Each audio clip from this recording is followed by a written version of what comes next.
Hey, welcome in. Thank you for joining. Tap the screen, share the live, because y'all, am I the only one? I couldn't been the only one. I'm not the only one.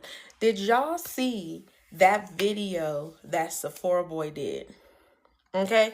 If y'all didn't see it, y'all need to go and check it out because what he said was so real. And that's why I get on here and I talk about survival mode. Because if no one's talking about it, y'all don't know. This 38-year-old man said that he was diagnosed with hypertension. 38 years old. Hypertension used to be something that was in older generations. 38. Crazy. This man said he was so stressed out that he went to the doctor, was diagnosed with hypertension, and he immediately had to make a decision. He said, do I stay in this environment that I'm in, making the decisions I'm making, living the life that I'm living, or do I change and say to hell with this and actually go after the life that I actually want to create for myself?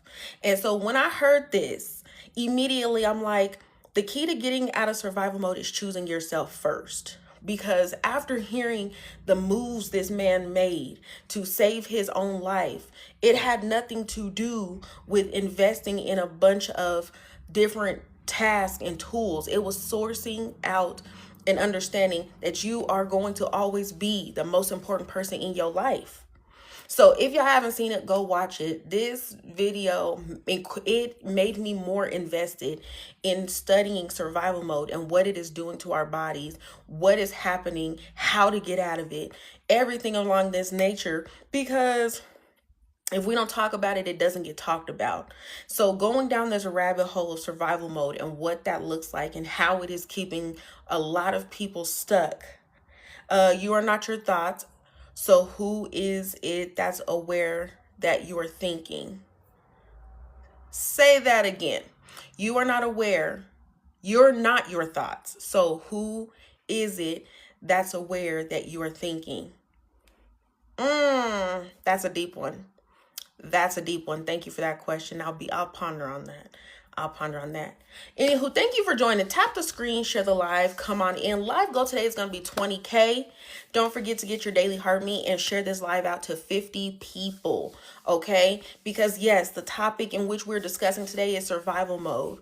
And that just gave me more fuel to the fire, because if we don't choose ourselves first, we will continue to stay lost in the cycle of despair. All right? So if you're new here, I'm VonMonique. I'm your favorite identity repair coach, and I coach high achieving, hyper independent women through the process. Please ask away through the process of breaking free from their shame, their survival mode, and their self-sabotage, so that they can feel safe being seen. Been in survival mode for 8 long years, no end in sight. Have you actually looked for an end, or have you only looked as far as you believe you can be? Because a lot of times when we feel like there is no end in sight, it's hard to see the end when we are stuck so present that we cannot see past what's right in front of us. Okay? Tapping is clapping in this room. Tap the screen, share the live. Let's get this thing out and get it rolling and going, okay? Mama Llama, you're going to ask your question, love? You're probably typing. I'll give you some time, okay? So we are not stuck in survival mode. We're not stuck. We are just only present in the moments of our trauma and our tragedy. We are not exceeding past that. And so listening to this man's video, his name is Sephora Boy, and he was expressing how he was diagnosed with hypertension at the age of 38. And this is something that leads to strokes and or heart attacks. And so I don't know about y'all, maybe it's me, but I did not ever hear of my elders experiencing hypertension before the age of 45, 50. Even that might have been, too young. But being able to hear someone actually say, I have been diagnosed with this and I know where it came from. I don't have an unhealthy lifestyle. What I do have is high stress levels. It made me go down a rabbit hole. There are so many diagnoses that we share because of our stress levels, because of our overstimulation, because of the world around us, that we are being misdiagnosed. Okay, so today I'm going to get on here and talk to you just a little bit more about that, because that blew my mind, high key, like Crazy. It's not just about where you live and what you do. It is more or less about your inability to regulate your nervous system. His name is Sephora Boy. Sephora Boy is his name. It is a video that is going around right now. My friend sent it to me today because she knows I talk about survival mode. And she's like, this man has been diagnosed with hypertension. And when I'm listening to what he did to get himself out of survival mode, it backed up what I've been saying on my lives.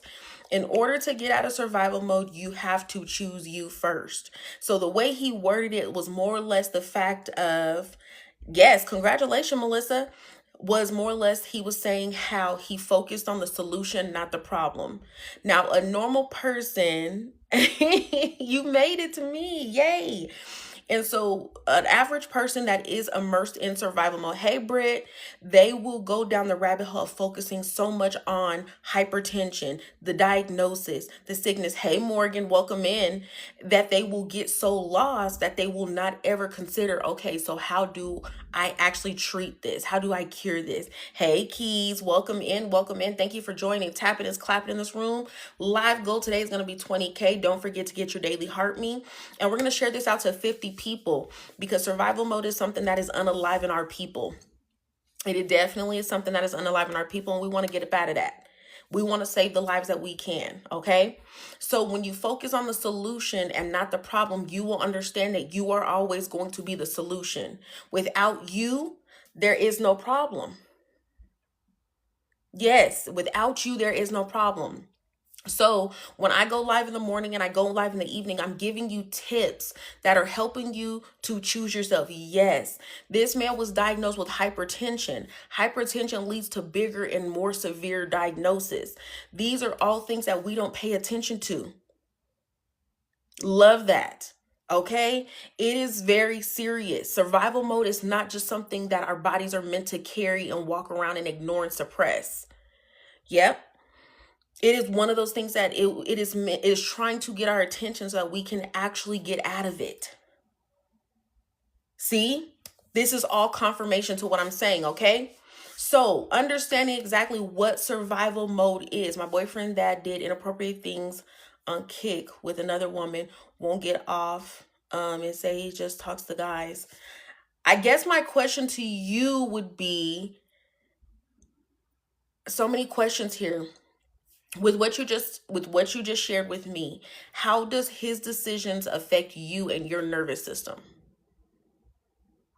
That's where I'll start. How does it affect you and your nervous system?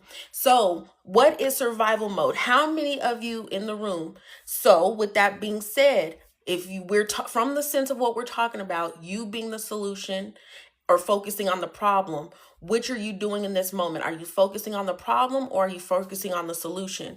Because only you can control how you react, how you respond, how you take on, and how you filter. So if you're in an environment where you know that you are being hurt, you know that you're being done wrong, what do you do? Do you just excuse it? Do you walk away from it? What do you do being that you're in control of your actions? Okay. How many of you in the room today know what survival mode is and not just the cute surface level little statement of why you're burnt out? I guess that depends on what you define as normal. Because in my world, normal's not a real thing. Who's normal? What's normal? What is normal? That's like my son always comes in my room and he's like, Mom, is this normal? And I'm like, define what normal is. Is that a real thing? Thank you all for joining. Come on in, tap the screen, share the live. I keep replaying the betrayal. That is something that only you're in control of. And it sounds as though if you're replaying it over and over again, you're punishing yourself because you're not actually processing and resolving to let go. If you continuously replay it over and over again, you are just remembering the damage that was done. You're not actually coming to a place of acceptance and release. Okay, so for those of you in the room that do not know survival mode, it is your nervous system doing its job too well. Okay, I've cried about it. I've tried to talk to him about it, but he says I'm just trying to control him. So Morgan, what is left to do? What is left to do? We all have choices. What is left to do? Because crying hasn't changed it, talking to him doesn't change it, and he's identifying that he is going to do what he wants to do. So what is left for you to do?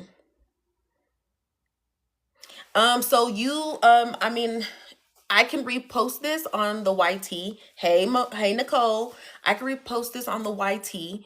I have heard of that being done in terms of you recording it. I don't think that TikTok has a record option. My therapist told me I'm stuck in fight or flight and I've been having horrible anxiety panic. Yes. Yes. So, survival mode is when what your body does when it doesn't feel safe. It is what your body does when it does not feel safe, hence the fight or flight. It runs on cortisol, fear, and shame. Okay, so a lot of you that are experiencing survival mode, the other part of it is the shame that whispers in the back of your mind, keeping you in this limbo of you can't have better. This is as good as it gets. Why would you try when you know you're going to fail? The fear of the unknown, the fear of failure, the fear of actual success. These are all things that make your body work extremely hard. Thank you so much for the roses. I appreciate that. Okay, so it blocks your rest, your clarity, and your connection. And we cannot forget your calm. Hmm? Hmm? How many of you have a hard time making decisions on a daily basis? How many of you feel extremely burnt out to the point to where you feel like you're stuck in neutral? You're pushing the gas and the brake at the same time. Hmm? Mm-hmm. It is a constant start, stop, shame. Start, stop, shame. You start something, you're super excited about it, and then you stop because shame gets to tweaking and talking in your ear, and then you burn out and you stay put and you don't move anymore. Keys, it's okay to have a bad meltdown. What you do next with it is what's important. What caused the meltdown? A lot of times our crash out meltdowns are connected to our inability to actually recharge ourselves. And when your body is extremely tired because it's not resting, your meter is about this big. You're constantly on crash out mode. I'm better, but the lasting damage is still lingering. So then that means that there's still a residue that has not been cleared up. Hmm? Mm-hmm. Mm-hmm. So it's not a mindset problem, it's a body problem. Your body is still trying to do everything that you need for it to do, protect you, defend you, stay on alert for you, but it still has to function throughout your day. You have not given your body the permission to actually rest and settle. You constantly allow your body to just do what it's doing. It's like a child running around in a china shop and it's knocking everything over. And you're not saying, "Hey, hey, what the hell's your problem? Come over here, stand by me." Your body is running rampant with what you have given it and what others have given it, and now there's no chill there. So you have to give your body the permission to shut off. Hey, we've done everything we need to do today. Hey, it's time for us to rest. We're going to bed. That is it. But because some of you are so immersed in the chaos, addicted to the drama, in this whirlwind, exactly how I'm saying it to you, talk to yourself. You talk to yourself any other time. You talk to yourself any other time. You talk to yourself when you're trying to process something. You talk to yourself when somebody got you fucked up. You talk to yourself already. So talk to yourself when it's time to relax. Hey, it's time to relax. Mm-hmm.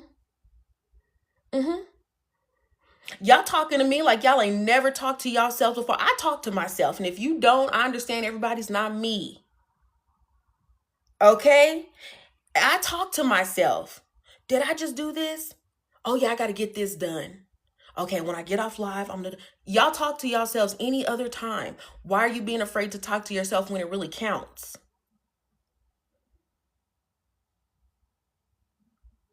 You are not responsible for other people's actions, decisions, or behaviors. You're responsible for yours. So if your mother is doing something and she's causing other people to be puppeted by her, you can't control them or her. All you can do is control you.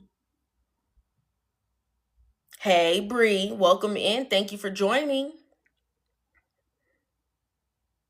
So if you talk and answer yourself, that means that when you tell your brain tonight, hey, you chill out. We've already done all the working we need to do. We've crossed all the T's. We've dotted all the I's. We've showed up and showed out for everybody else. It's time for us to do it for us. We're going to rest tonight and we're going to wake up tomorrow. We're going to be strong and we're going to be amazing. That means you can do that too. Ooh, we got some gloves in the house. All right. Come on in, tap the screen, share the live. If you're new here, you've never seen my face before, that's okay. I'm VonMonique. I'm your favorite identity repair coach, and I coach high achieving, hyper independent women through the processes of getting free from their shame, their survival mode, and their self sabotage so that they can feel safe being seen and go out into this world and dominate it with the success that they have already granted themselves access to just by existing. Okay? So now that we understand what survival mode is, I'm going to come to you from a visual standpoint, okay? Yes, I'm going to come to you from a visual standpoint, okay? I want you to visualize a tree. Okay, I want you to visualize a big, beautiful, flourishing tree. It's got the perfect green leaves. It's got the mahogany brown oak. It is a beautiful tree. Okay, but underneath the parts we can't see, the parts that aren't the greens and the browns and the beautiful, vibrant, healthy colors, it is the underneath the root. The root is underneath the ground that nobody sees. Right. That's what we're gonna call survival mode. It's underneath. Nobody sees it. All right, it's hitting off. Y'all follow me? Drop I follow in the chat if y'all with me. I follow in the chat if you're with me. Thank you for the follows. I see you. I see you. Drop I follow in the chat if you're with me. Okay, we got I follow. Nobody else is follow. Okay, we got it. We got it. We got a few follows. Okay. So we got this big, beautiful tree, but underneath it's got a root that is concerning the world. It is the survival mode root. Okay. So then out of this concerning root grows these big, beautiful branches that are not built to last. They're built for a good time, not a long time. These branches have names. We got the overachiever, the people pleaser, the peacemaker, the ghoster. Then we got the hustler. These are all the different branches on this tree. Do I got any of those branches in the room? Anybody identifies the overachiever, the people pleaser? Maybe you the ghoster, which you're super avoidant. You hustling, you live in that hustle culture, meaning you got 10,000 skills. Hey, okay? Yes, yes, okay? So with that being said, then from your beautiful leaves, your beautiful branches are growing some beautiful leaves. They're full, they're flourishing, they're healthy. They're that beautiful green that grabs your eye when you out driving down the street. And those leaves, they also have little people on them, little leaves. And their names are anxiety, burnout, guilt, insomnia, hormone issues, and brain fog. Okay, so what I actually just taught you is that we have a root, we have a branch, and then those leaves are your coping. Okay, so from the survival mode, it grew all of these different coping skills. It's about to fall, but it's because it is so heavy with the coping and the heavy weight of everything else. Hey, pressed by Ish, that it is getting ready to fall. So you keep trimming branches, but the root is still alive. Are y'all following me? Are y'all picking up? Are y'all picking up what I'm putting down? That's what my friends say. You picking up what I'm putting down, because you can continue to work on all of the coping and you can continue to work on all the branches. You can continue to work on everything. But if you keep ignoring the real root, the root is going to continue to contaminate all the goods. So these are and not coping in solutions. These are coping mechanisms that you're using, and the coping mechanisms are manifesting into bigger deals.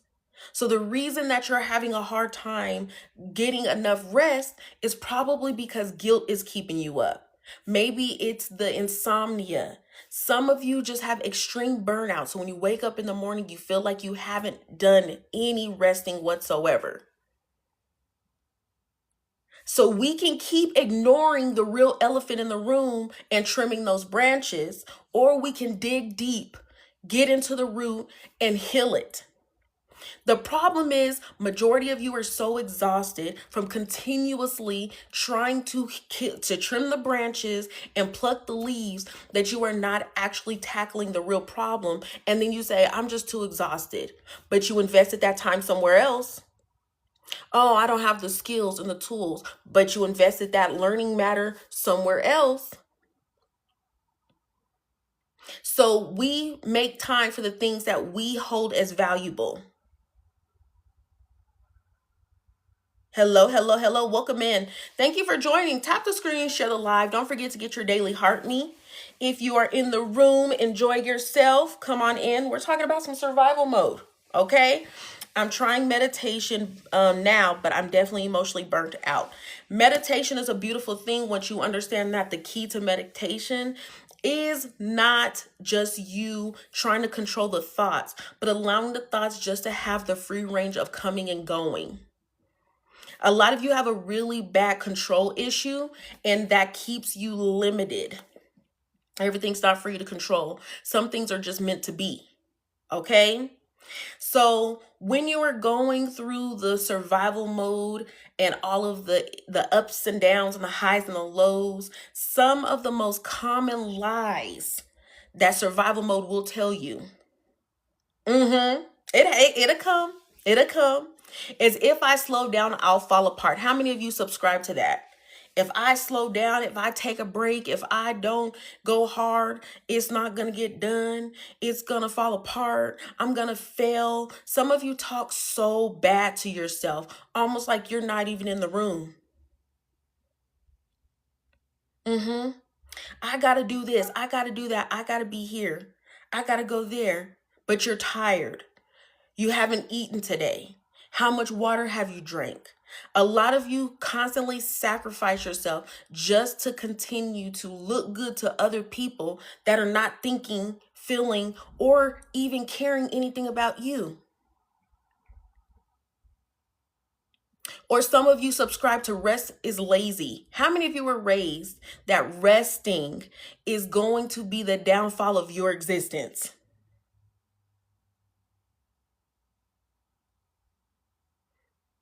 So, Desi, if you can't stop thinking about your past mistakes, what about those mistakes were so great that you have to keep punishing yourself over and over again?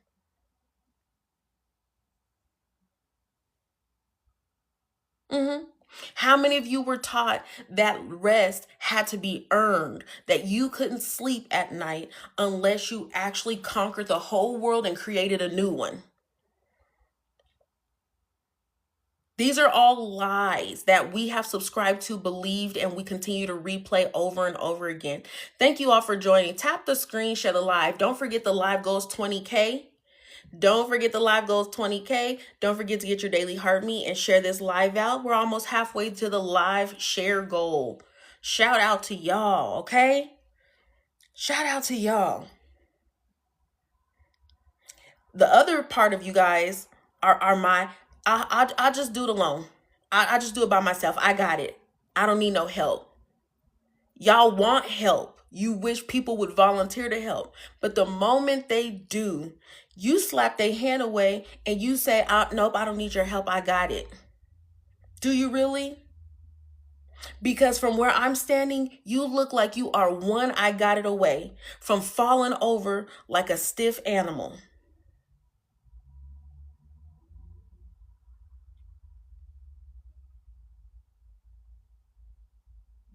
The problem is you don't feel safe allowing people to help you, whether you had a bad reaction to it or a bad response. Either way it goes, until you get that safety to say, hey, people do want to help me. Hey, people are genuine. You will continuously choose the same thing that you were programmed to choose over and over again. Why do we care more about disappointing others while sacrificing ourselves?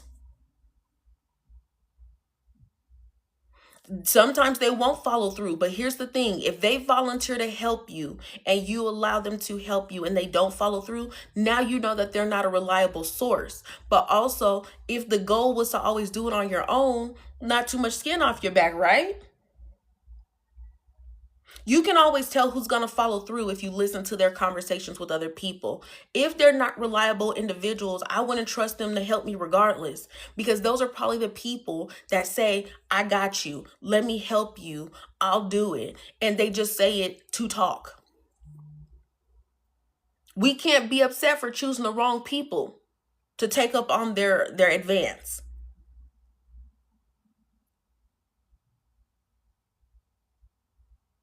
One of my favorite statements used to be, something's wrong with me. Something's wrong with me. And I really believed it was always me. I'm crazy. It must be me. It's in my head. I don't know what this is. I don't know. It was never me. And nothing's wrong with you.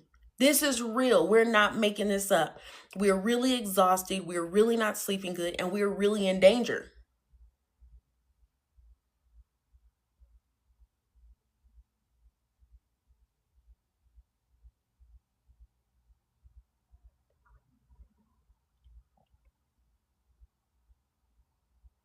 So the last one that I used to believe, until I realized that I was just blowing smoke up my own ass, was, once I get it all together, it's going to be perfect. The other part of it was, I'll start when the time is right. I'll start when I have it together. I'll do this. Like, it was always a later type of situation. And then I had to realize I'm not broken. I'm just bracing. I'm bracing for the next downfall. I'm bracing for the next mishap. I'm bracing. I'm bracing. I'm bracing. Everything is spiritual.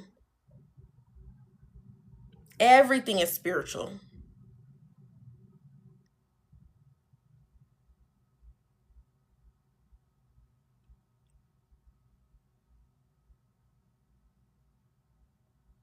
So if you are unable to provide a truth to your statement, but you continue to believe in it, what is that saying in real time? Because if you're looking to back up your belief, but you can't seem to figure out how to do it, does that mean it is actually a belief, or are you proving in real time that it's something that is not a belief? Because if your therapist asked you what is broken and you didn't have an answer, and you choose to continue to believe something is wrong, help me understand. I want to learn something today. I learn something new every day. Help me. Yes, Jada, everything is spiritual. Nothing is without a spirit, okay? So, dysregulation shows up in multiple ways in different people. And I think that a lot of the misunderstanding is that we think it's just one way and one way only, okay? It is not. It shows up differently in different people. There is not one size fits all in your dysregulation. How many of you wake up already behind mentally? You woke up with the alarm clock, but you feel like you still should have set it earlier. However, when you do that, you hit the snooze button because you're too exhausted to actually get up.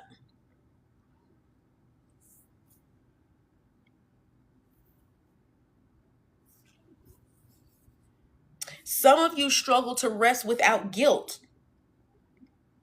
dragging yourself all day.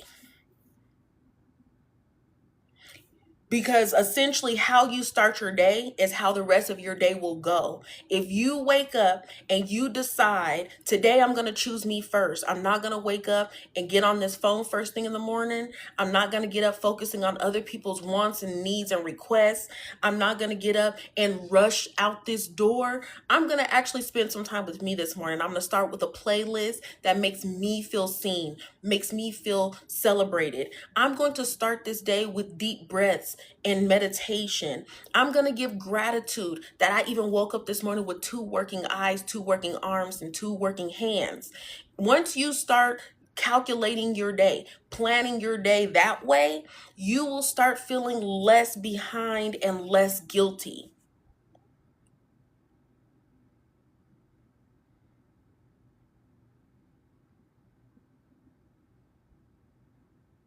So, and you can't rest without guilt because you still have not unlearned that rest is selfish. You have not unlearned that rest is lazy.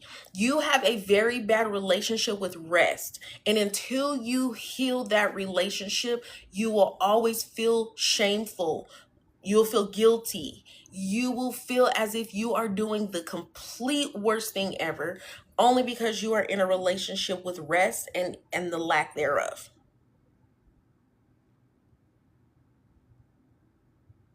Oh, y'all real quiet in this room. I must be crunching on pinky toes. You panic when things feel too calm. Some of you have become so addicted to chaos that when the calm happens, you are literally waiting for the bomb to drop.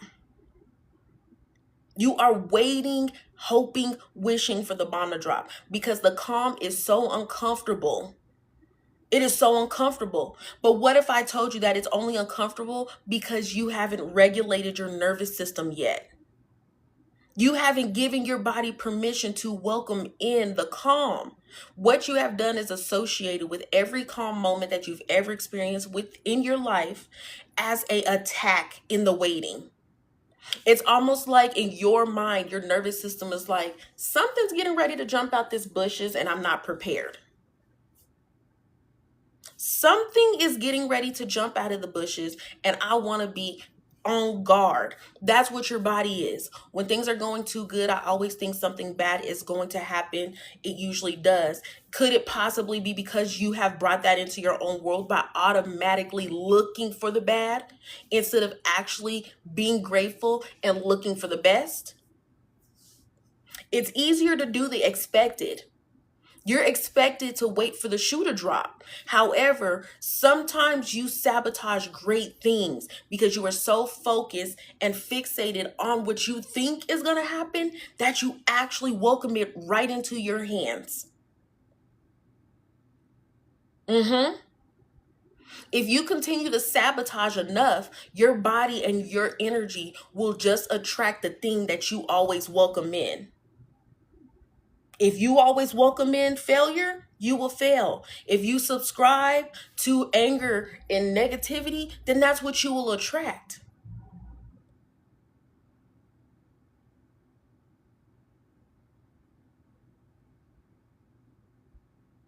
Nothing is going to be within the reach of the frequency that you have not allowed yourself to elevate to. So if you are stuck in a low vibration, in order for you to obtain what's on this vibration, you will have to let certain beliefs, habits, mindsets, all of that go. What is in your heart that is weighing you down out of the vibration that you need in order to reach the healing that you are seeking? It's a level of awareness. It's actually asking yourself those hard questions. What am I allowing to consume me that is keeping me in this limbo?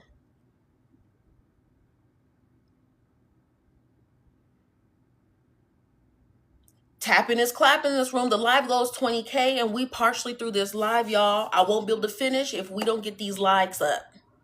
If we don't get these likes up, y'all, I'm going to let y'all go.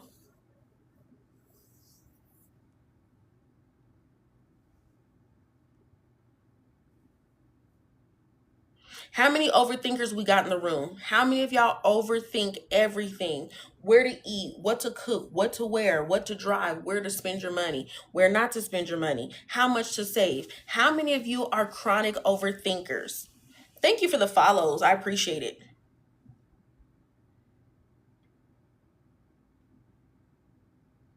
I was a chronic overthinker. When I tell you I could overthink any and everything, I'm talking about I done messed up a couple of conversations and everything because the way my thoughts go. I'm talking about on that cycle, overthinking. And so, how many of you understand that you don't have an overthinking problem as much as you just don't trust yourself to make mistakes and make decisions?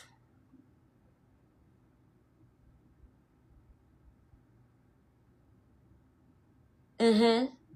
Some of you do not have the safety, and so you are trying so hard to not make a mistake, not to get seen as human. So you overthink it, and you're trying to make sure you cross from here to here to down to here and up there and all around, and that's where your overthinking occurs.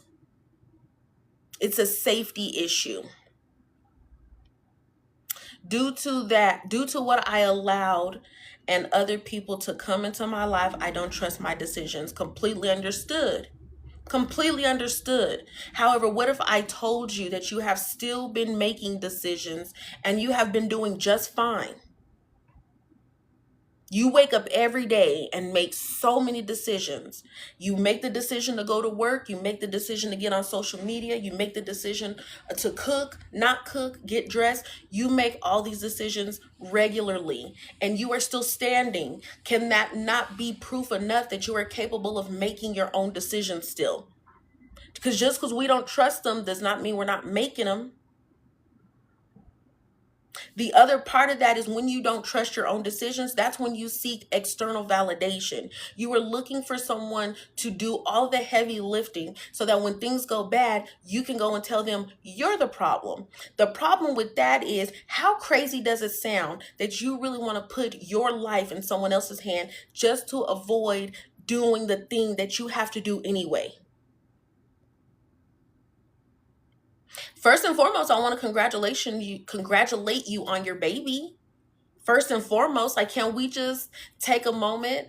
Motherhood is one of the hardest hoods that you will ever be a part of, but it is so rewarding in most cases. I'm sorry that you're experiencing some anxiety. My question is, what can you do differently to help you to navigate through the both of those in a safe way at the same time?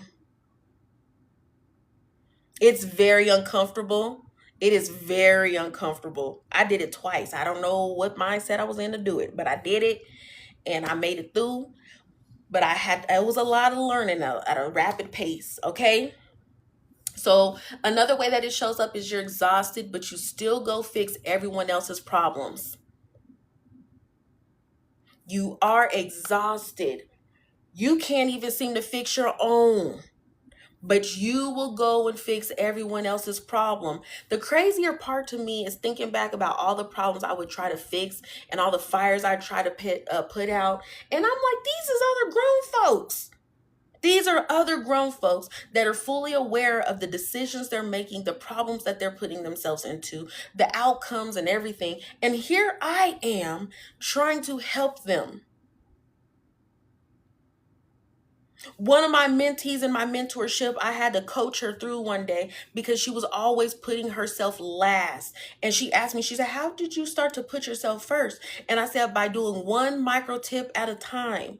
Because in order to choose yourself first after not choosing yourself or not being the most important person in your life, it's very, very complicated. You get a lot of pushback because the first emotion that I felt was I felt guilt for saying, hey, I don't have the capacity to have this conversation. Hey, I don't have the capacity to help you with that right now. I don't have the means to offer you a solution. And it's not selfish, but that's how I was raised. I was raised in order to turn someone away. It was me thinking I was better than them, that I should always want to help them and put them before me. But what I had to grow and understand, and I told this to my mentee too, you're always going to be the most important person in your world. And if you're not good, Oh, I felt like one too, Jessica. I felt like the biggest one. Like you weren't allowed to have boundaries. And I grew up to understand my mom did not teach me boundaries because she didn't have any boundaries. And because of that, the day she passed away, I declared within myself, I will never let another person run over me like that. I have a good heart, and my good heart should not be taken for weakness. We only feel like we're being taken advantage of when we're allowing it.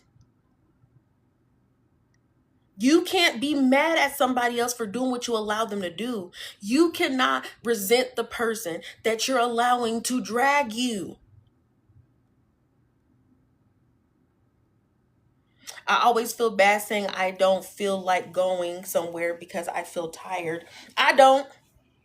I don't. You know why? Because that same person that I'm feeling bad about not going, they will not go and not blink an eye. You can only show up in the capacity that you have. If you're too tired, don't come. If you hungry and you don't want to, don't. You are so welcome. I got you. I got you. I had a parent that did not allow me to have boundaries. I got in trouble when I had boundaries. And usually it's because they registered as disrespect. Usually it's because they registered as disrespect. And if I'm honest, did they have boundaries? Because it's easy to call something it's not when you don't have it. I now have friends that are very direct. I didn't grow up in a direct dialogue community. And so when they say things to me, one of my friends in particular, she does not hold no weight. She's going to say what it is.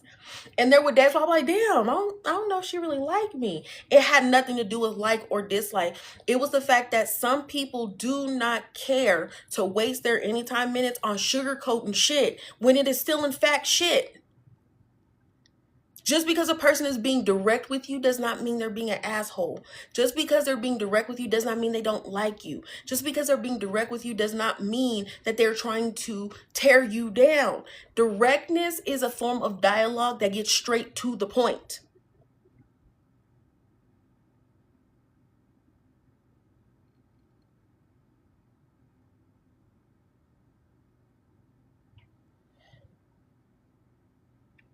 Honestly, Lioness, I'm probably not the best person to talk to about that because I don't make people be a part of my kids' lives. So for me personally, um, unless the mother-in-law has some type of illness, disability, something like that, it sounds like it's just a choice, and it can be stressful if you allow it to be. One thing I've learned about getting out of survival mode is I have more choices than I like to admit. So when something is bringing me a level of discomfort in a way that is questioning or pushing my boundaries, I have to choose me every time. And then you also have to think long term. Is pushing this narrative going to be helpful to the baby in the future? Because that's another thing. If the behavior that she's displaying now is going to potentially hurt your baby in the future, I don't care what nobody says on this live. My first job when I became a mom was to protect my cubs at all costs. Whether that is from their own dad, whether that is from their grandmother, their aunts, their uncles, their other siblings. My job is to protect them. So if I'm already registering that what you could be doing could be harmful to my cub, I'm already removing you. I'm already removing you. If you are going to not bring well into my child's life, they already got enough shit they got to fight. I'm not going to keep you. I'm not.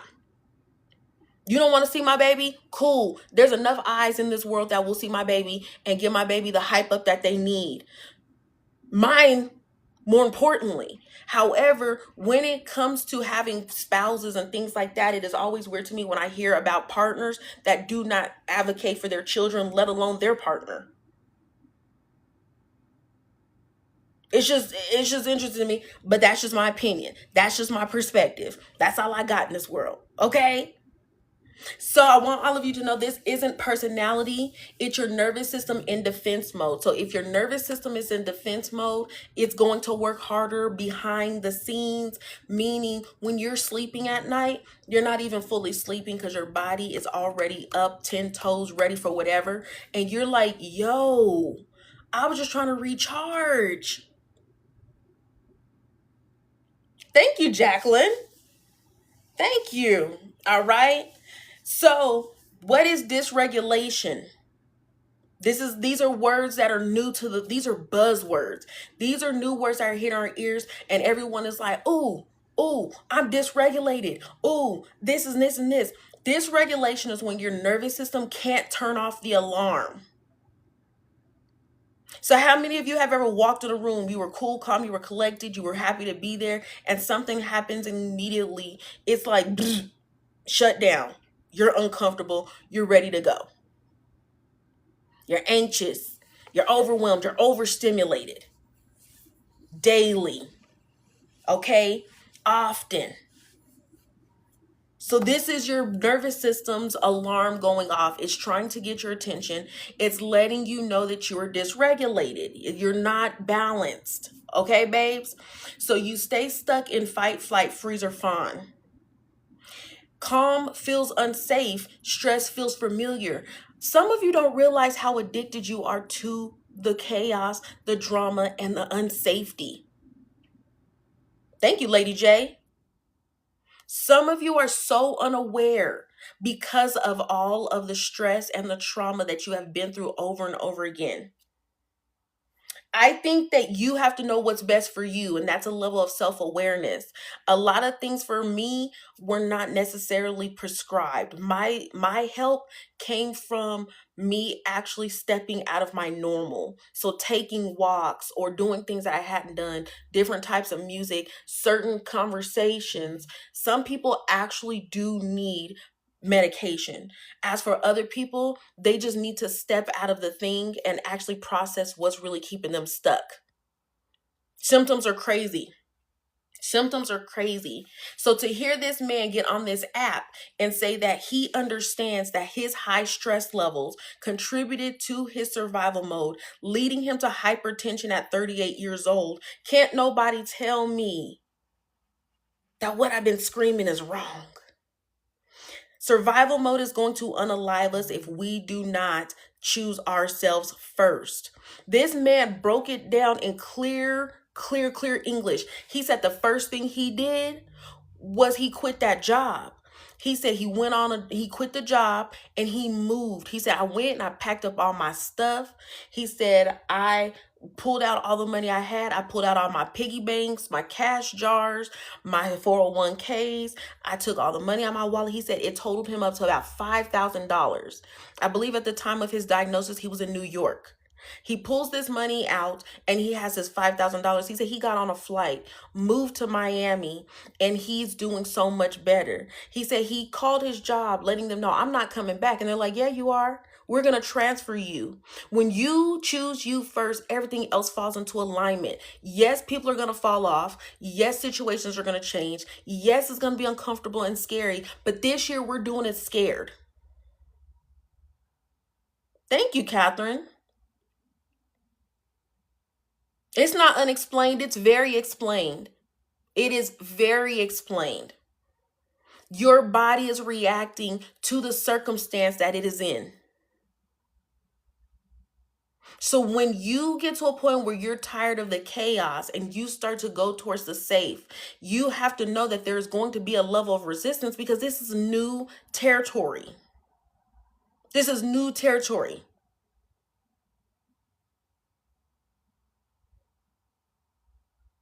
Okay, so it causes anxiety, chronic illness, fatigue, and emotional chaos. These are just some of the things that your dysregulation is causing you.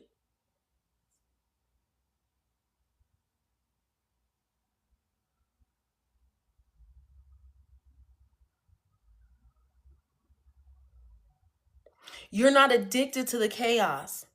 Your body just hasn't met safety yet. When is the last time you felt safety? Drop it in the chat. When is the last time you felt safety? For some of you, it's never. For the rest of you, you didn't even realize it because you were so invested in the current.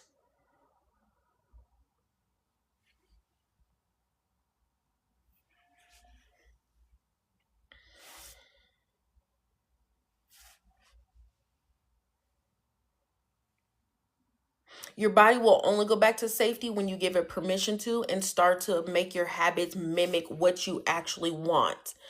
Only beginning of month, when paid rent, before the toxic relationships, no idea. When I was younger, I'm 20, I don't recall safe feeling, even with cousins. Understood. So something I talk about in my mentorship a lot, which is the shame detox, is the shame survival loop. The shame survival loop kicks in and it just keeps you going over and over again, kind of like a hamster wheel. And you don't even realize it. I completely understand that for sure. You don't understand it until way later. So you experience trauma or instability. That's the entry point of the loop. And then your body starts staying on guard.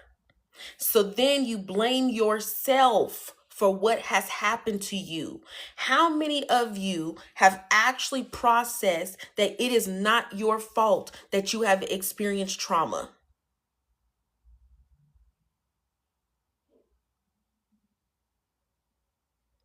How many of you have actually removed that lie of, I am in this trauma situation because of me? I chose to do that. I did. You did not. You did not put you there. You did not put you there. Okay. So once you actually release that, yes, you could not control your mother. You did not do that. You are just a byproduct of it. So once you accept that, you can stop blaming yourself for things that you cannot control, things that you did not create, choices you did not make. But shame says, be better, do more, don't rest. Shame keeps y'all in a headlock, giving y'all a noogie and wet willies. And the crazy part is, every time you're this close to telling survival mode and shame to kiss off, you revert back like a bad perm. So when are you going to actually believe that you are enough? When are you going to start choosing you? When are you going to stop letting shame lie to you? The only thing keeping shame alive is the fact that you believe it and it keeps you silent. But y'all don't hear me. Y'all don't hear me. I'm talking to myself today. I don't see the hearts. I don't see the chat. Y'all just sitting here looking at me, looking at you. You can always tell where someone is in their journey by the habits that they have. Show me your habits and I'll tell you what you really want. What do you do with your days? How do you consume your times? I'm not expecting perfection. I'm expecting progress. So if your survival mode stays on and you're expecting time, you're expecting a break, you're expecting a release, it's never going to come. You have to go and take it.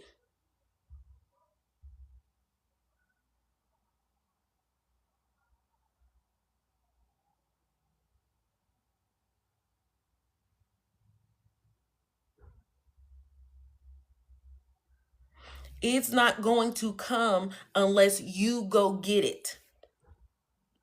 Every day you get the same 24 hours in a day. Some of y'all think y'all have a time management problem. Some of y'all think y'all are unmotivated. Some of you also think that you are just too tired. The truth is if someone said that it was time to go throw it in a circle, you wouldn't be tired no more.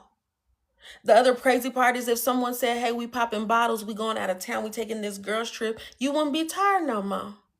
If someone said do something strange for a piece of change and it's going to change a lot, you would not be tired anymore. So help me understand. Help me understand. Shame fuels the hustle. Hustle culture is not sustainable. That is something that we have so bad in our minds is, in order to get out of survival mode, I need more money. In order to obtain more money, I'm going to learn more skills. I'm going to do more careers. I'm going to get 10 more jobs. That does not work, or you would not be struggling the way you're struggling. You are just distracting yourself from dealing with the real root of the problem. In healing your safety, it's going to rewire the system.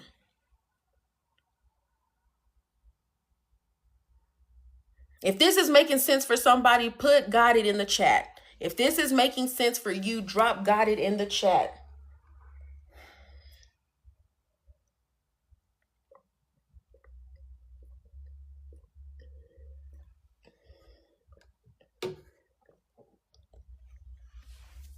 You will never act inconsistent to your regular programming until you change your programming. You will never act inconsistent. Meaning, you want to know how you're showing up? Look around you. Look around you. This is a little bit of what I'll be teaching on February the 7th in my You're Not Trapped, You're Dysregulated workshop. Why? Because if you are going to get untrapped, you need the step-by-step tools so that you can actually consciously get out and stay out instead of reverting back and having no idea what you did the first time. It's not hard. It's uncomfortable. You have to be mindful of the vocabulary that you keep because your body, your brain is always listening. Your brain is always listening. So when you say words like it's hard, protect, defend. This is not something that they need to be doing. They're in danger. Your body doesn't know the difference. Your mind doesn't know the difference between current danger, past danger. It doesn't know the difference between physical danger and emotional danger, verbal danger. So when you are speaking, make sure you're speaking in a way that your body is not registering this as another thing to check off on the can't do list. Is this just a motivational coaching? Do you have actual resources to help people? I'm not a motivational coach. I am an identity coach. So I am a trauma-informed coach that helps you step by step get through. The resources that I use are the tools that I have, as well as other coaches around me that offer different resources. So if you are looking for something more like therapy, that's not something I offer. If you are looking for something more like actual like community resources, the only community I have is the one I've created.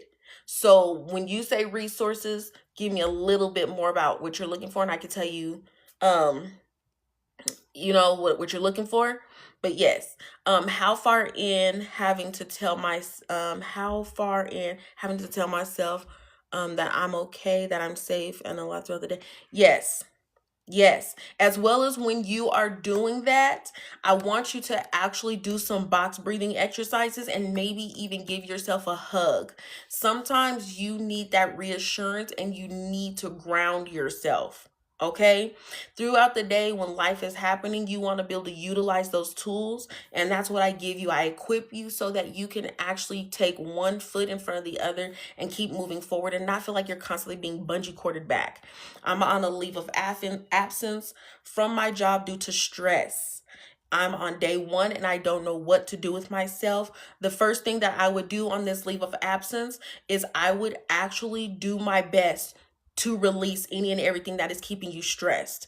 One thing that comes to mind when I think about taking a leave of absence for stress is actually writing out everything that is stressing you out.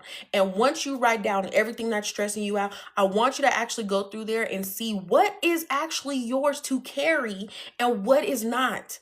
Because a lot of times the things that are stressing us are the things that are out of our control, but we are not aware of it because it just keeps piling on, piling on, piling on, piling on. So if you take that list and you be like, this is not mine, this is not mine, that's not mine, you can release it.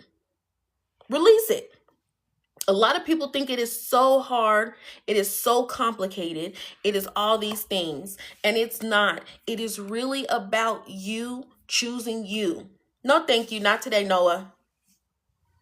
Does getting rid of distractions the most important part of healing? I won't say getting rid of distractions. I would say it is more or less about, you're welcome. I would say it's more like identifying the patterns of the distractions.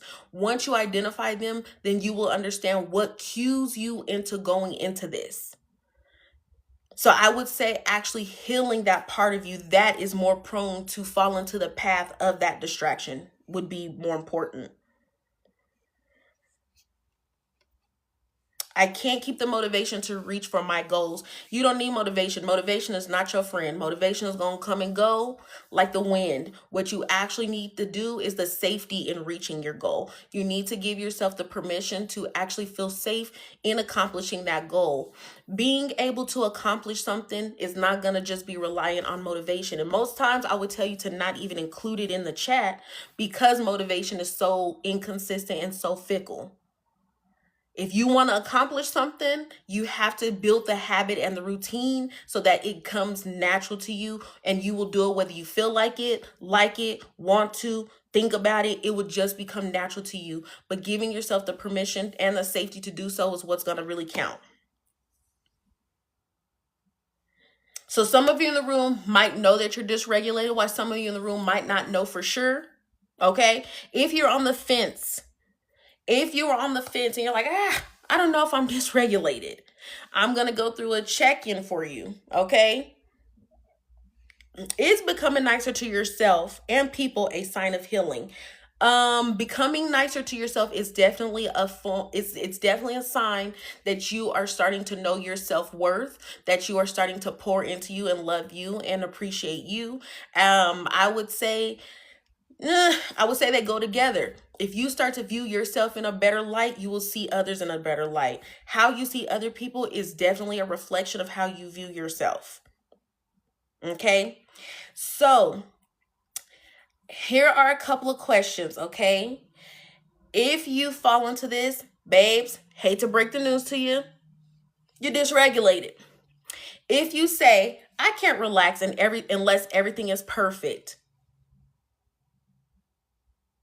I can't relax unless everything is perfect. Thank you for the follows. I appreciate it. No one says that? Nikki said me, and it's never perfect, never gonna be. Never gonna be. All right. The next one, I replay old arguments in my head. Now, wait a minute. Hear me out. I have been guilty of replaying old arguments in my head because when I'm emotional, I'm in that argument, I can't get it all out. But when I calm down and I really want to tell you where to go, how long it's going to take you to get there, and what you should pack along the way, I really be having to get that through. I be needing people to know that they didn't get their big one too. Okay, maybe it's just a few of us. Y'all playing real shy. Because I know that we're not the only ones that literally replay old arguments. And then we be wanting to tell them, we want to pick up that phone like, let me tell you about your bald head so-and-so.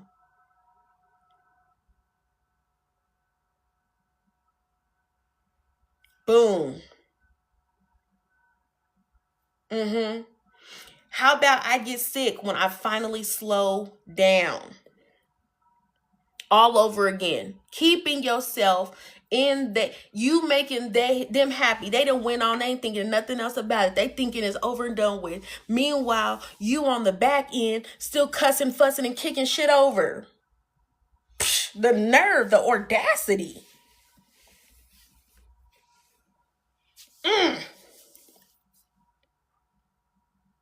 How many of y'all feel anxious when you're not doing? I have self-awareness conversations right after the argument. I have self-evaluations. Like, where did you insert yourself that you shouldn't have been? Did you handle that in a way that actually represents who you are? Like, I be reevaluating myself because I never want to put a light on myself that does not actually represent who I am, what I believe, and what I stand for. I'm not against apologizing, but I am, however, against me looking like a bag of dumbasses. Every time I argue in my head with the conversation that happened over 20 years ago, I think about that. Don't do it. We ain't going back that's crazy. No, leave it back there. Why do I feel bad for somebody even when they are extremely wrong? Broken belief system. It is the inability to see that you are not doing anything wrong for you being where you are mentally. So when you feel bad, that says that you feel guilty. But my question would be, why do you feel guilty when they are the ones that made the offense? That is you taking on an emotion or a feeling that is not yours to carry. So my question would be, do you really feel bad, or do you feel another emotion and you're calling it bad? What is it that you actually feel? Survival mode people are the most caring person. I don't know if I would say that. What I will say is the people that have no ability to see that they are the most important people, they are the ones that are. I'm okay. I'm gonna say it. I'm gonna say it. My friend is in the room. If y'all jump me, I got backup. Okay. It's not about someone being a caring person. I don't believe you have the capacity to be a caring person when you don't care for yourself. If you do not have the ability to care for you, there's no way that you're doing things to care for another person. So when you are sacrificing, sabotaging, abandoning, people pleasing, none of that says that you care about that other person. What that says is you have the inability to actually stand 10 toes behind you because you don't want them to view you a way that they already view you.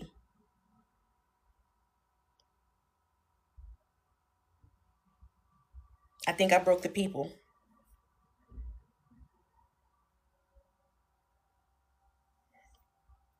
I was that person. I was always the person that was like, I just love people so much and I have such a good heart. It's such a big heart. It's so caring. It's so this and so that. No, it was my inability to see my own true value and stand 10 toes behind myself. So every sacrifice I made of my own, every people pleasing moment that I gave of my own, none of that was really because I was trying to be a good person. It was more or less because I was trying to manipulate the situation into ending up the way I wanted it to be.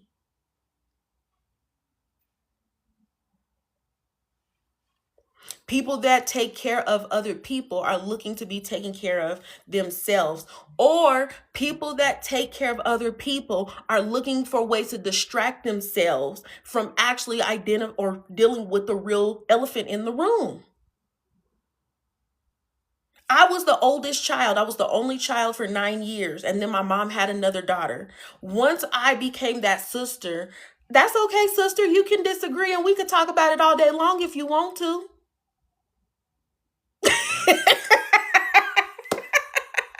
Oh, okay. I'm like, that's okay. Being the only child, I learned how to care for other people, my sister, way before I cared for myself. I didn't learn to care for myself until I actually got called to the carpet about it. You don't like you.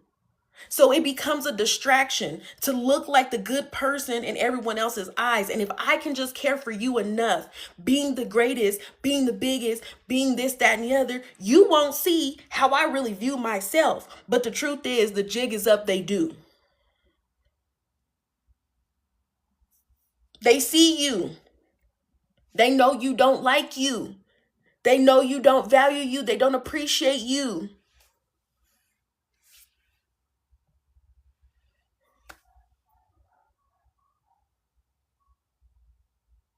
Y'all literally dropped off at 20K. Where the likes at? Where the comments at? Where the shares at? My auntie always say, help someone and you will forget about your problems. Boom. I don't need to forget about my problems. I need to solve my problems. And if I can't solve my problems, I need to care enough about me to find someone else to solve my problems. And that is why we have coaches, we have therapists, we have mentors, we have education, we have jobs, we have all these things. You're an avoidant. You run away instead of actually confronting the thing head on. I did that. I don't want to deal with I did that. I didn't want to deal with what was going on. So I dedicated myself to my friends' issues. And how did that help? Where did it land you? What did we learn, babes? Is self-isolation a form of survival mode? Self-isolation is what keeps you in survival mode because you are immersing yourself in just your own shame and keeping you stuck.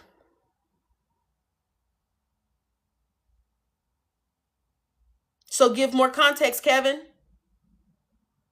Give more context. The world needs more context. It's like when we shorten statements of saying like money is the root of all evil, but no one fully gives the whole text of it. So people have grown a money wound, and now they don't feel safe having money, spending money, or even coming in contact with it. Talk about it. Shame tells you that you are the problem. Shame says that you don't deserve things, that you can't have things, that you should do better and do more. So, with that being said, shame is going to keep you in the shadows so that you're not exposed with a lie. I got you. Exactly. Exactly. It only becomes your fault when you fail to actually learn and grow.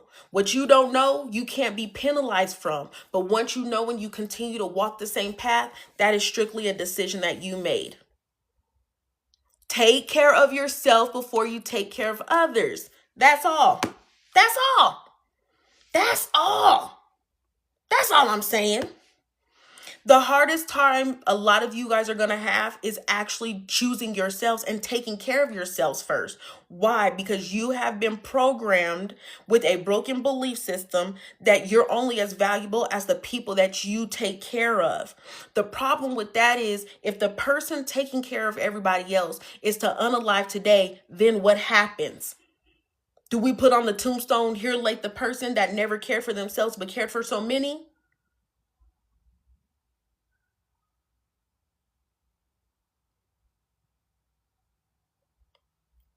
If you were to leave this earth today, what would be in your obit?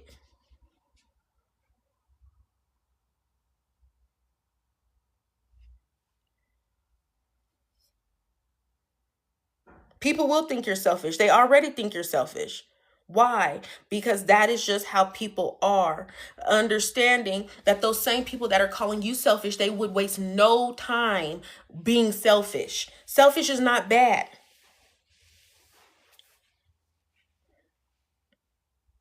No one celebrates the overgiver. I've never been to a funeral where they celebrated how overgiving someone was.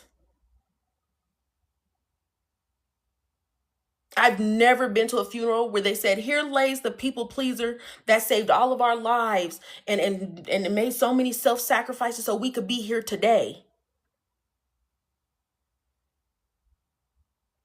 Or even better, I've never been in a service where they said, here lies the undercharger that always gave me a discount so I could stay in their chair or come and patronize their business so that I can continue to pour into me while they struggled.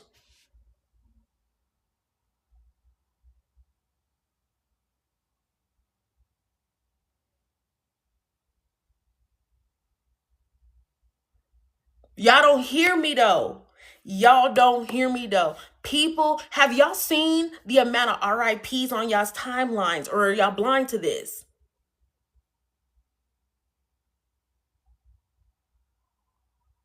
No one's gonna say it, period, friend. No one's going to say it. Y'all don't hear me. The amount of people leaving this planet is at a rapid rate. Yes, people have always gone to glory. We get that. We get that. But it is crazy numbers on a daily basis. And we are still sacrificing ourselves, putting our health in jeopardy, putting everyone else before us, stressing about things that do not concern us. We're worried about who's going to help us when the whole time we are the help. No one's coming to save us. The help we're looking for is at the end of our own wrist. And if you're looking for external help, create it. Get into a community. Get to some friends. Actually take the time to spend with the person that you don't spend time with, because that's probably the one. That's probably the one. Mm-hmm. It's already affecting you. So my question to you is, do you stay where it hurts or do you go where it gets better? You make that decision, not the world, not a random stranger on TikTok, not people that say they love you, but they only mistreat you. You make that decision for yourself, because in the end of the day, all you got is you.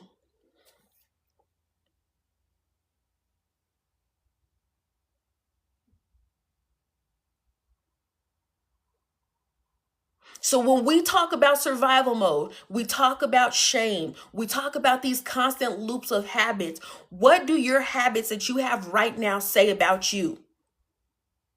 What decisions are you making with your anytime minutes right now today? Because life happens to all of us. We don't get to make the excuse of, well, life is happening and I have so much going on. Who doesn't? Who doesn't?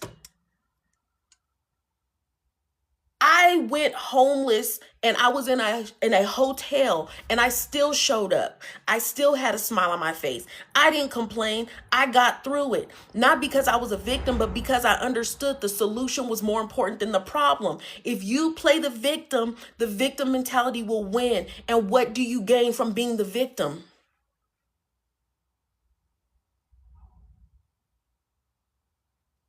What do you gain from being the victim?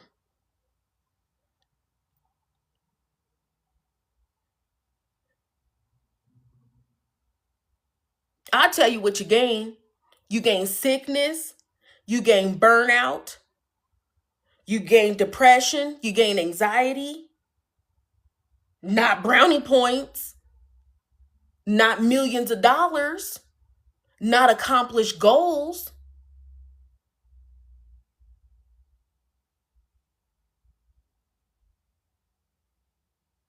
There's a reason why there's a 1%. And it's not because there's gatekeepers. It's not because no one's talking about it.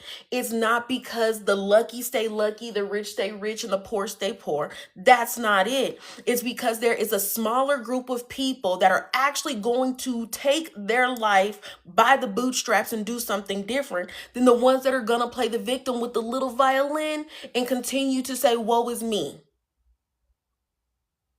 Don't be mad at yourself. Make adjustments.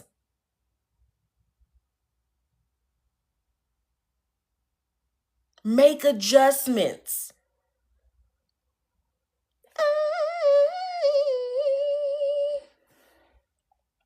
Oh, I can't do it because I wasn't taught that. No one taught me financial literacy. Oh no, I can't because the sky is falling and the clouds weigh so much. How am I ever going to hold them up with these legs that I never work out? Oh my God, I just can't believe the world is like this. The economy is trying to take us out.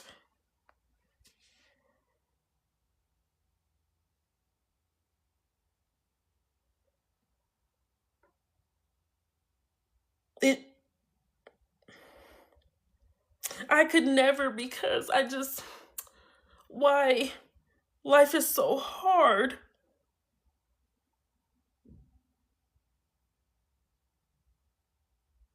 No is a complete sentence. The truth is you don't need to explain after that because they stop fucking listening anyway. One thing I've learned about myself in a little bit of time is I lost more time giving a shit than I did when I just showed up. Being a good person does not require you to fake who you are. It doesn't require you to shrink. It just shows the intention of your heart. The people that are closest to me, I think probably were terrified of me in the very beginning. And I didn't mean for them to be, but now they love the shit out of me. They know that my heart is pure and I don't have to over explain it. I don't have to overextend and I don't have to pretend. This was a part of me choosing me. In choosing you, that means you are choosing your flaws, your setbacks, your failures, your fears. You are knowing that each and every part of you is still worth it. It's still valuable. I'm not just as good as I am the money I have in my bank, but what I did learn is the amount of money I have in my bank is a direct reflection of how I view myself.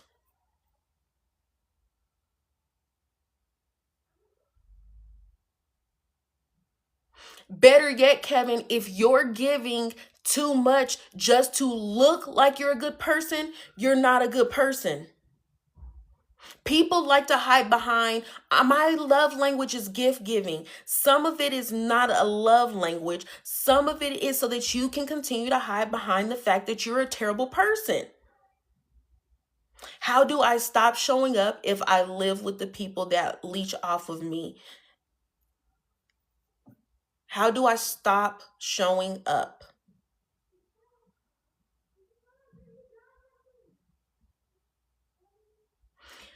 I'm so sorry. Call me slow. Can you ask me that in a different way? Because what I'm hearing you say is, how do you stop showing up? What do you mean stop showing up? Do you mean stop sabotaging? Do you mean stop overgiving? Um, because I think the bottom line here is boundaries. Say no. They live with you. They don't run you. And if they live with you, that means if they leave, you still have a home.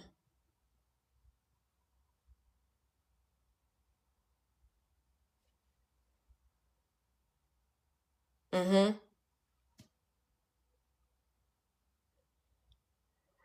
Mm-hmm. So some of you think the key to getting out of survival mode is your mindset and your mindset alone. Tapping is clapping in this room, y'all. I know I didn't give y'all elbows, paws, and feet. But it's because I love y'all to life and I want y'all to get it. You're stubborn. I can tell you're stubborn. You won't move unless I'm putting elbows and a couple of headbutts in there on you. All right? So, Britt, I know you stubborn. I know you stubborn. Been stubborn your whole doggone life. I know it. So mindset isn't the only thing here. It's not going to be enough. Mindset is going to be a great factor. Dan, I bet you stubborn as hell too. Not going to say it. Yes. See, I knew it. So when you're thinking about getting out of survival mode, the top 3 things that my mentees always come into my program and tell me is that they need more money, it is their mindset, or their environment. Okay, these are the top 3 things that I always tell my mentees. Things that make me go, The reason I will always cock my head and give them the look is because if it were that simple, how many of us in the world would not be suffering in survival mode?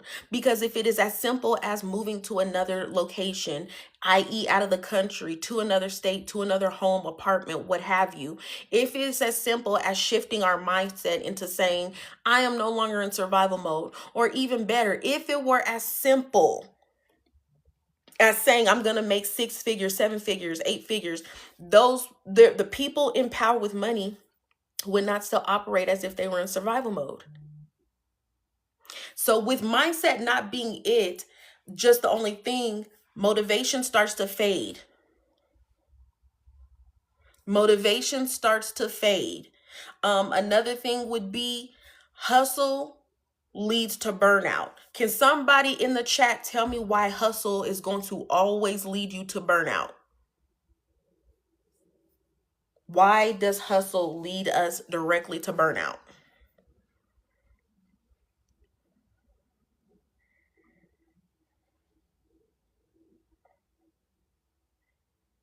Anybody? Nobody. Everybody don't speak all at once. What you mean? You keep pushing and pushing no matter what you feel. Hey, Bree. So for the quiet people in the back that are afraid to speak up and say, I don't know, the reason why hustle is always going to lead to burnout, along with what Bree said, is because hustle is fast. If you are already burnt out and you're exhausted for not sleeping, then your body is already in overdrive. So when you're constantly pushing yourself at an accelerated rate in something that is not sustainable, I'm happy to hear that, babes. I'm so glad. Thank you for that. Let me kind of do my one too. Okay. Love to help, love to help. But if you are constantly pushing into something that is not sustainable, then you are going to burn out, because you are going to notice that it's going to always be hand over fist, very transactional, and it's just going to lead you on the same cycle over and over again with no real outcome of what you're trying to do.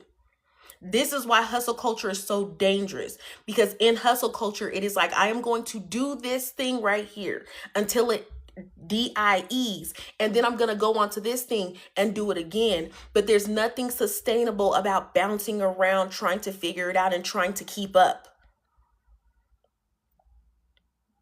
So then another thing people will try to do is do affirmations, but they don't land when the body feels unsafe. When you are standing in that mirror and you are affirming that you are a queen, that you are a king, that you are healed, and that you are all these things, if you don't actually feel safe in your body, it's not going to stick. It is going to bounce right back off of you like rubber. I've had those moments where I tried to pray the pain away, and my prayers did not feel like they were going any higher than the ceiling. Why? Because I did not have that safety in the prayer.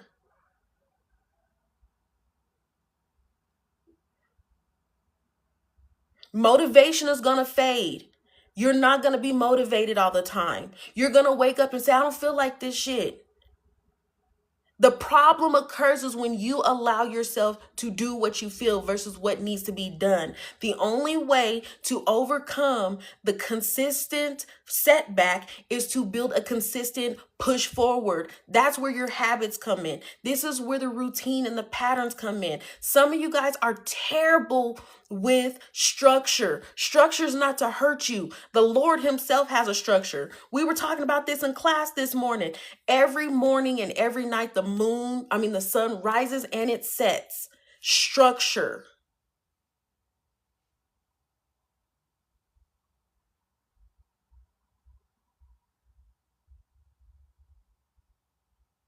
Y'all are so anti-structure that you were spiraling into the chaos. CJ, what tools did your therapist give you to get you out of survival mode, or did they just tell you what it was and send you out the door?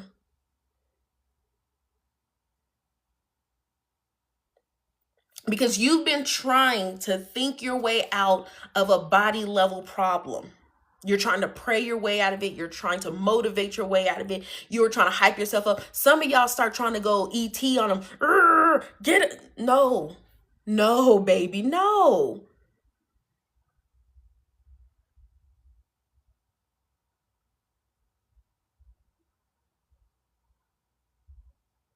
The tools that you need to get out is an actual strategic plan that you will build, that I help you build to get out of it. So for first and foremost, it's identifying the trauma that put you there. What actually put you in survival mode? Where do we need to get the safety going first? For some of you, it's your childhood. For some of you, it is unhealed mental. For some of you, it is prolonged stress. What is the real root? By coming to an understanding of what the root is, now I can give you a tool that helps you in a physical form of what you need to do moving forward. Yes, guilty. I just wake up and hope for the best instead of have a plan. You always need a plan. If you fail to plan, you will plan to fail, people. First, you have to know if you're in survival mode, then heal. Take a break from friends and family. Don't know about that one. Don't know about that one. I could see that being someone's process. Personally, that's not the process that I personally went through. But it is good that if you know that that's your process. First, you have to know if you're in survival mode. I think it's kind of one of those things. What do I do once I identify where the trauma came from? Once you identify where the trauma came from, then that's when you start to give yourself regulation and safety. Okay? If you fail to plan, you will plan to fail. EMDR is amazing. I have heard great things about it. Okay? So, what your body actually needs, people, this is actually what your body needs. It doesn't need another distraction. It doesn't need another pep talk. It does not need another do this, do that, do that, do this. Okay? What it actually needs is safety. Safety. The one thing that everybody wants to give a little child, the one thing everybody wants to give themselves and never does, the one thing they want to give their partner, safety. The next thing that your body needs is regulation. Everything needs to be regulated. Your emotions, your hormones, your nerves, everything comes with regulations. Okay? The next thing you need is permission to rest. Giving yourself permission to rest. People, do not overthink this. You already overthink everything else. Giving yourself permission is not some long, extensive, drawn out tool. It is literally you saying, I'm giving you permission to rest. Good afternoon. So that you can actually do what you need to do. Recharge, heal, settle. Hello, hello, hello. Welcome in. Thank you for joining. Just give yourself verbal permission. Okay? The next thing that your body needs is rewiring, not rushing. Rewiring is unlearning and learning the new steps, the new tools, and the new responses, learning new habits. So everything that you have learned up until this point that has not worked for you, that has actually hurt you, unlearn it. We're taking this wire out while we're putting this wire in. We're not leaving this spot empty. We're just going to plug in the wire that is actually working. Some of you guys have a wire that has been burnt out and you're expecting it to still give you the same quality of care. No. It's time to remove the unalived wire and plug in the one that actually has a power source to it. The last thing you need are tools to calm your nervous system. Tools, physical tools that you need. Some people use weighted blankets. Some people use grounding where they use a sensory, whether it's hot or cold, a fuzzy or not, squishies. Physical tools to help you to calm your nervous system. Things that can focus you in the present environment, not the past. Not the past.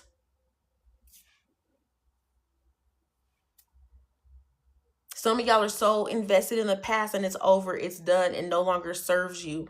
But you can't look forward if you're constantly looking backward. Do we all not realize that the windshield is so much bigger than the rear view?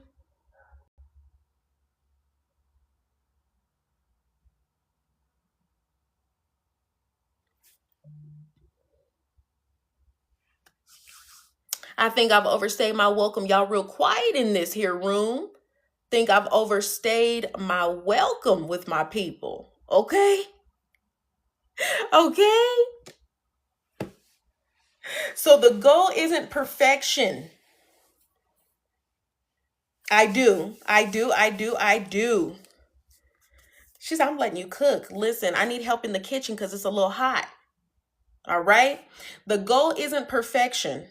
We need to get out of there. Hey. Welcome in. It's nervous system peace. Some of you guys get extremely uncomfortable when you even hear the word peace. Why? Because you and peace don't have a good relationship. It's time to change that. It's a lot to process. For those of you that have bought into my class for You're Not Trapped, You're Dysregulated, get ready. If you have bought your seat, get ready. Do you want us to keep asking questions? I have a bunch, but I don't want to ask too much. Listen, ask away. Ask away. You can purchase your the class up here. You tap my face and then you tap my face again and it's going to pop up. And then once you do so, the link on my profile will be right there. Okay.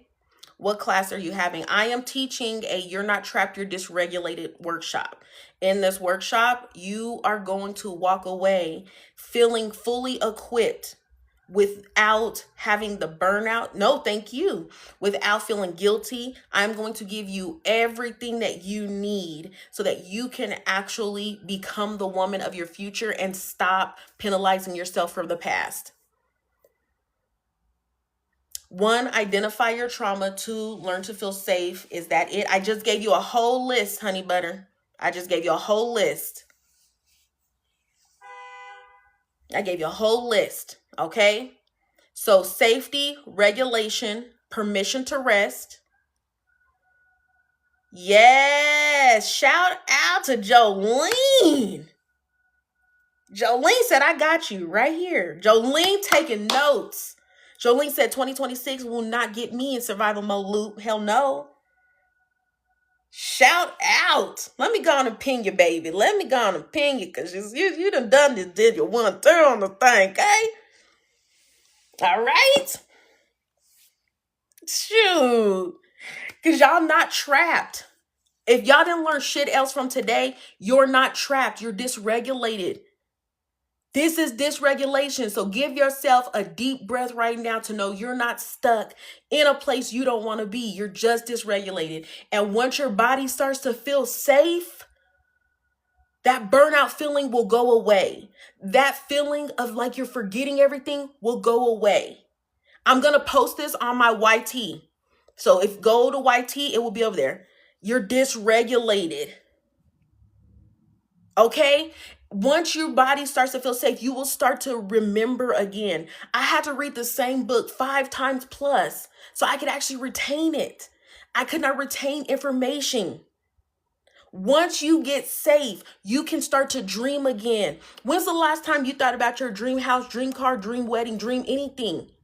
Why? Because survival mode makes you focus on the trauma and the tragedy sitting right in front of you, not allowing you the capacity to think beyond you. You can't remember things because your brain is preoccupied, keeping you safe. It is scanning for threats at all times. Yes, okay? So everything else gets easier once you feel safe. Safe in your decisions, safe in your home, safe in your body. It blinds you. This is why I had to create the You're Not Trapped, You're Dysregulated class. Understanding what emotional regulation really looks like and not just saying that you can't react. Saying that regulating your emotions gives you the ability to process and maneuver. Get out. Hey, seasoned brand, get out. Why? Because survival mode is unaliving people.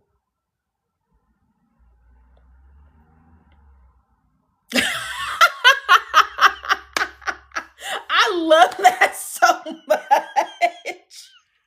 I love that so much. Shout out to Kevin, okay? All right. It is time to choose you. It is time to heal. It is time to grow. It is time to come out of this luxury prison that we've created and decorated. Y'all have been here for so long. You've made it home. This is not your home. Survival mode, shame, guilt. It is not your home. It is time for you to actually have the penthouse. Okay? It is a Zoom class, and if you miss it or have to come and go, it is recorded, so you will get that replay.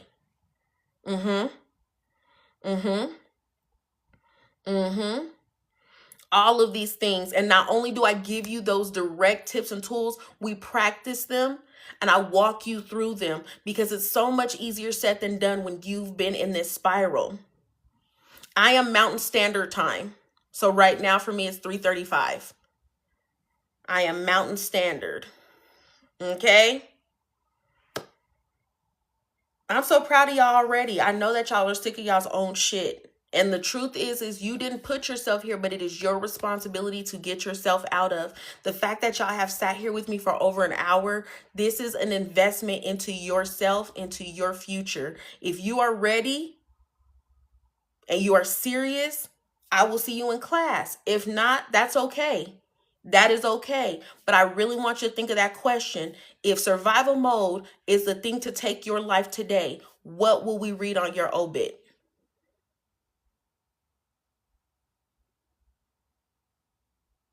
Thank you. Thank you. I can't wait to see you guys, talk to you guys, heal with you guys.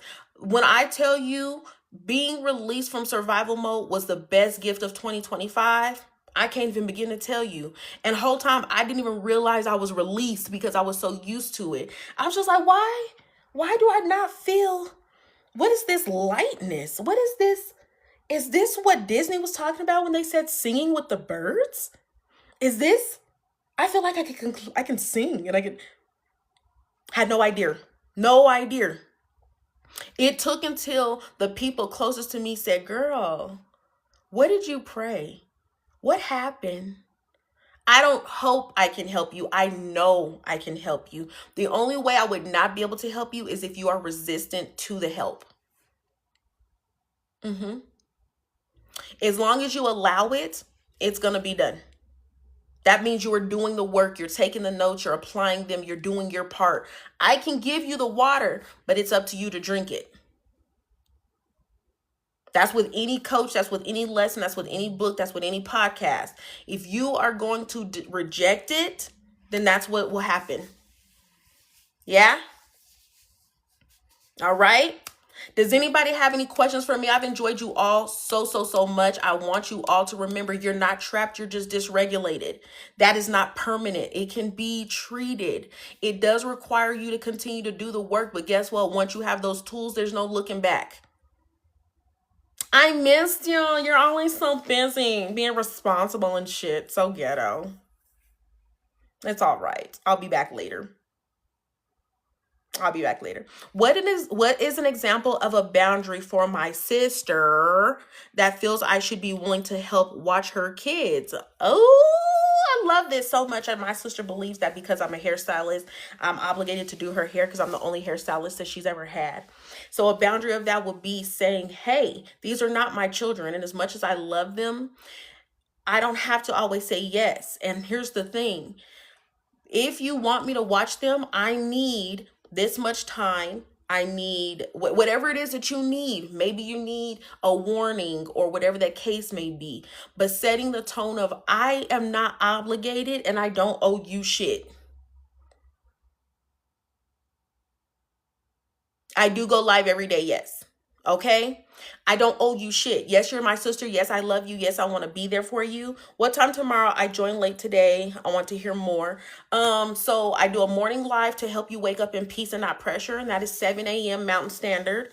Then the evening time is a little hit or miss, just depends on what I have going on. But midday depends on my schedule. So when I'm not at the salon, I come on midday, anywhere from between 11 and 1. So what I'll do is I will be more intentional about updating my thought bubble. So if you guys are interested in catching me live, not only will I let you know what time I'm going live, I'll let you know what I'm talking about. And if you feel led to come on in, come on in. All right. So yes, I would say in terms of setting boundaries with siblings, you have to know that you're teaching them how to treat you. And because we let it slip and slide and figure eight so much, we have to actually put our foot down and say, I don't owe you. You're not entitled to my time. So when you want me to watch them, know that I can say no. And you do have to give me certain notice. You do have to apply. You have to provide certain things. You putting you first. If you don't have the capacity, don't say yes. And do not let your sister make you feel guilty for saying no. You want to be mad? That's okay. Let her have her feelings while you have your time. Thank you. My adult daughter set boundaries with me on watching her sister. My adult daughter set boundaries with me on watching her sister. I have to give her a few days notice. Boom. Boom. Boundaries are not for the other people. They're for us to protect us. We're not giving ultimatums. We're not saying if you do this, I'm going to do that. We're applying boundaries. So the boundary is for you. She can't cross that line. She can't come drop her kids off whenever she wants and disappear for days. That's a boundary. And I'm not saying that's what she does. Just saying these are boundaries. Being clear of what boundaries are. You're welcome. You're welcome. Boundaries gave that situation order and her time valuable. Boom. All right. Anything else, anyone? Does anyone have any more questions for me? I enjoyed you all so much. I hope that you got something out of this live today. When I seen that man at 38 years old with hypertension, I knew I had to talk to my people because I think a lot of times there's so much crazy and fluff on this app that people think everyone's blowing smoke up your ass and they not. This is not a joke. This is not a game. People are really checking up out of here at very young ages, and it is not because of violence. I see you later, hopefully sooner than later. Yes, I'm proud of her sticking up for herself and showing me. Yes. X works. For me, I'm triggered regularly due to history. When I set boundaries, I turn into the bad guy. Okay. What's wrong with the bad guy? I think the problem we have as a society is believing that the bad guy was really wrong. When you run the tape back and view every person we viewed as the bad guy, were they really the bad guy, or were they just not the pushover? Were they the bad guy, or did they just love themselves more than the person that expected them to be somebody else? No, thank you for your time. I have shame from letting people have too much access to me, being too trusting, naive, but I'm autistic. I can understand that. I can understand that. Season, now you know when I get in my flow, I can't say it again. Well, you're going to have to go watch the replay on the YT. One of my biggest mess ups was trying so hard not to be the villain while I'm naturally the villain. I am naturally the villain. And the more I tried not to be, it was just me acting inauthentic. I am naturally the villain to a lot of people. Did I die? No. Did it ruffle some feathers? Yes. Are they still alive to tell the tale? Absolutely. Who lost there? In order to heal your shame, you have to identify the root of what it has been caused. Is it caused due to criticism? Is it caused by an external force? In my shame detox, we just broke this down yesterday of identifying the root cause of the shame. So once you identify what is causing the shame, then you can strip yourself of it by letting yourself know that that is a broken belief that was placed upon you, and it is not true. That it is not true. I'm so happy to hear it. Yes. Okay. Yes, but that's not really what caused the shame. What really caused the shame, so if you're telling me due to being naive, that means that you weren't aware of certain things. You weren't given certain tools. So the real shame that I would think that crept in on you in letting people take advantage of you is you didn't even know that you were the victim in the first place.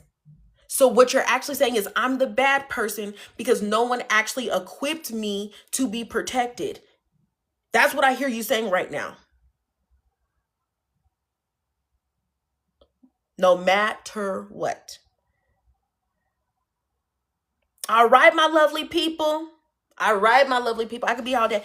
All of you that have gotten your seats, I can't wait to see you. November. Jesus, I didn't took us back or forward, whichever way you want to take it. You're welcome, honey butter chicken. Love that name, by the way. I will catch you guys in class, but more importantly, I will catch you guys soon. Go out and have the evening that you create because you are worth nothing but awesomeness. I will catch you guys soon. You're welcome. See you soon. Bye.